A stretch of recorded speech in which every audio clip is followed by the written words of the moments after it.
On parlait avec le coach de Chambly, une équipe qui encaisse beaucoup de buts. Vous n'en marquez pas énormément. Est-ce que ça ne sera pas l'une des clés de cette fin de saison aussi de réussir à marquer peut-être davantage de buts? Les équipes qui montent souvent quand même sont assez prolifiques offensivement.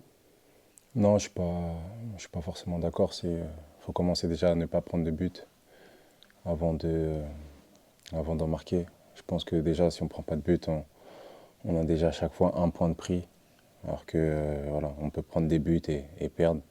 Donc, principal que si on prend pas de but, on aura toujours un point. Et voilà, là, de gagner 1-0, ça nous va aussi. C'est mieux de gagner 1-0 10 fois que, qu'une fois 7-0. Et non, c'est pas. Je pense que c'est plus raisonnable de rester concentré sur la défense. Marquer des buts, on sait faire. Peut-être pas 5 par match, mais on sait marquer des buts. Donc on va essayer de continuer à le faire dès demain.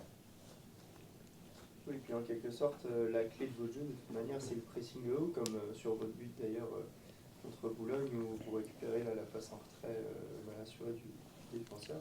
Est-ce que c'est pas un peu ça là, que vous allez continuer d'appliquer jusqu'à la fin de saison À chaque match, je veux dire son histoire. C'est-à-dire que le coach il a des projets de jeu assez différents pour chacun des matchs. Mais après, on essaie de garder une philosophie. Mais sur ce match-là, c'était vraiment de les presser haut, les 15 premières minutes, vraiment de leur montrer qu'on était.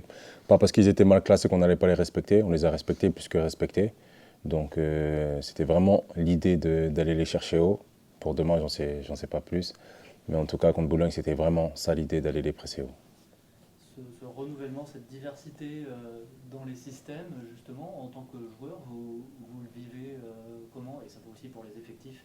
Vous nous expliquez tout à l'heure que parfois vous l'apprenez dans le vestiaire qui fait partie du 11.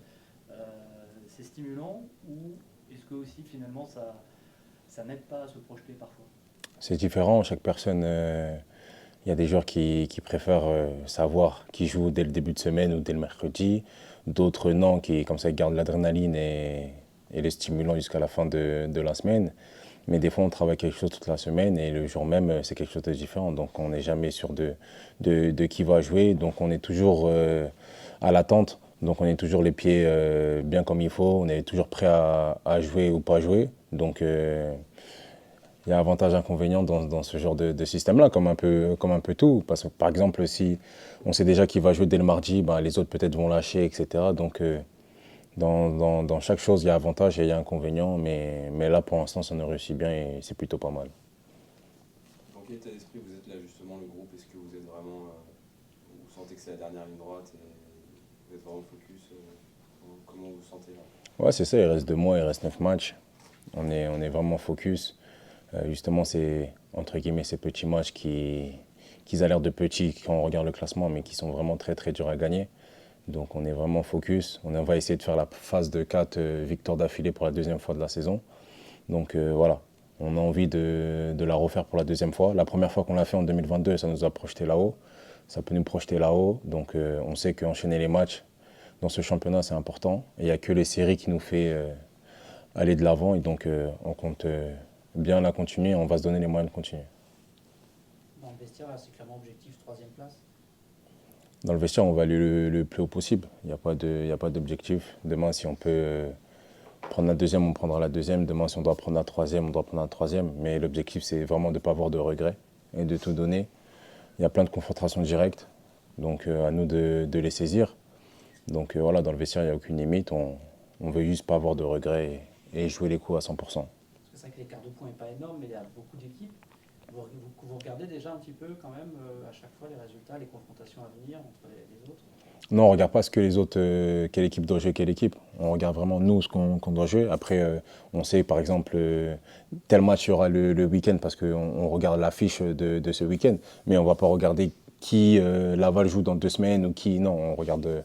C'est un peu trop loin et donc on est vraiment focus sur nous et sur ce qu'on doit faire avant de regarder les autres. Et on regarde nous, peut-être on peut regarder nous à la rigueur, quel match qu'on a dans 2 semaines ou 3 semaines, mais on ne va pas regarder quel match les autres ont dans 2, 3 semaines. C'est un piège ça, faut pas tomber dedans justement. C'est un piège parce qu'on peut faire des calculs, on va faire des faux calculs. On va dire que là, telle équipe joue telle équipe, vont peut-être perdre. Nous, si on gagne, mais avec les si, on sait très bien qu'on n'avance pas. Donc, il faut prendre vendredi après vendredi.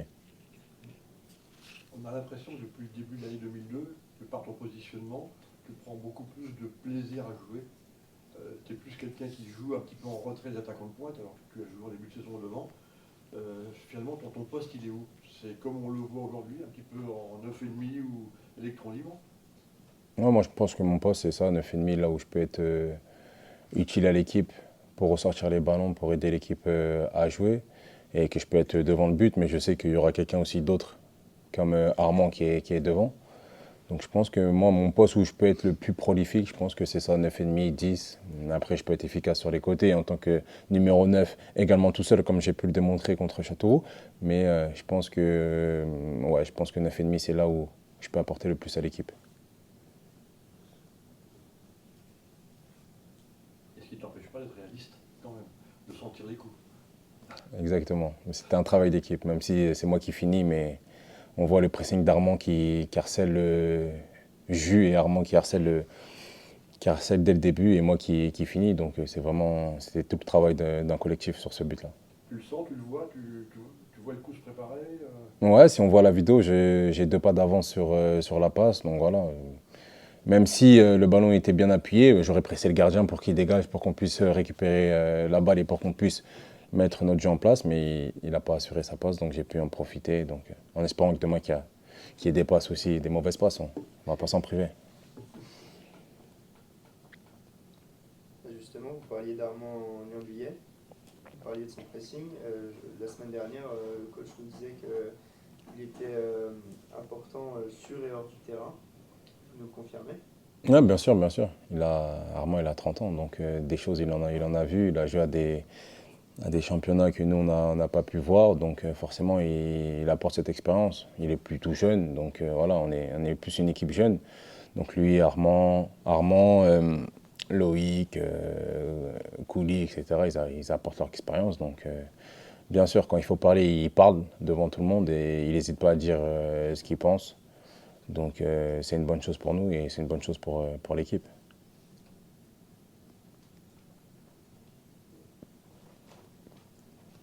Ok. Merci. Merci à vous. À vous de même.